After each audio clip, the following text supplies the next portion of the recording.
Market dynamic बहुत ही जल्दी से चेंज होता है, पॉजिटिव वे में भी और नेगेटिव वे में भी। तो उसको हैंडल करने का जो सबसे इजी वे तो मैं नहीं कह सकता, बट बहुत ही इंपॉर्टेंट वे होता है, वो होता है डाइवर्सिफिकेशन।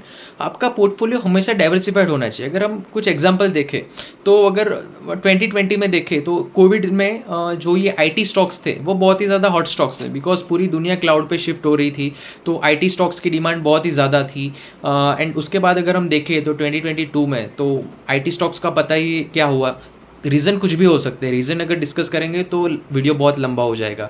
अगर आज से 2 साल पहले अगर हम देखें तो वरुण बेवरेजेस बहुत ही ज़्यादा हॉट स्टॉक्स था, रेवेन्यू ग्रोथ, प्रॉफिट ग्रोथ बहुत अच्छी थी उनकी। जो पेप्सी जो सेल करते थे वो काफ़ी अच्छे से ग्रो हो रही थी। उन्होंने जो न्यू प्रोडक्ट लॉन्च किया था स्टिंग, लोगों को वो बहुत ज़्यादा पसंद आ रहा था। बट अगर आज की डेट में अगर हम देखें तो मार्केट में प्राइस वॉर चल रहा है because of the Campa Cola आ रहा है। उसकी वजह से कोको कोला हो गया या फिर जो दूसरे प्रोडक्ट है उन सब ने अपने प्राइसेस कम कर दिए।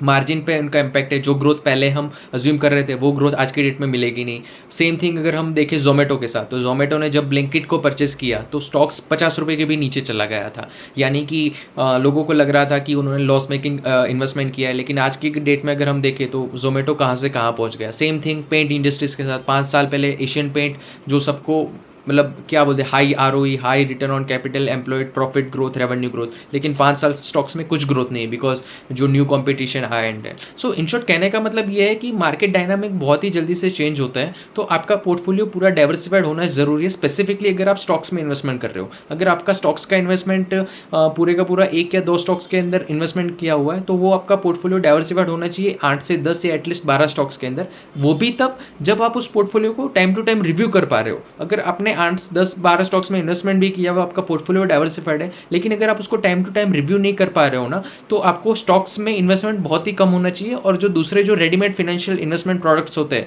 जहाँ पर प्रोफेशनली फंड मैनेज होता है, जैसे कि म्यूचुअल फंड हो गया या फिर पोर्टफोलियो मैनेजमेंट सर्विसेज हो गई या फिर ऑल्टरनेटिव इन्वेस्टमेंट फंड, आपको वहाँ पर इन्वेस्टमेंट करना चाहिए आपके रिस्क कैपिटल के हिसाब से।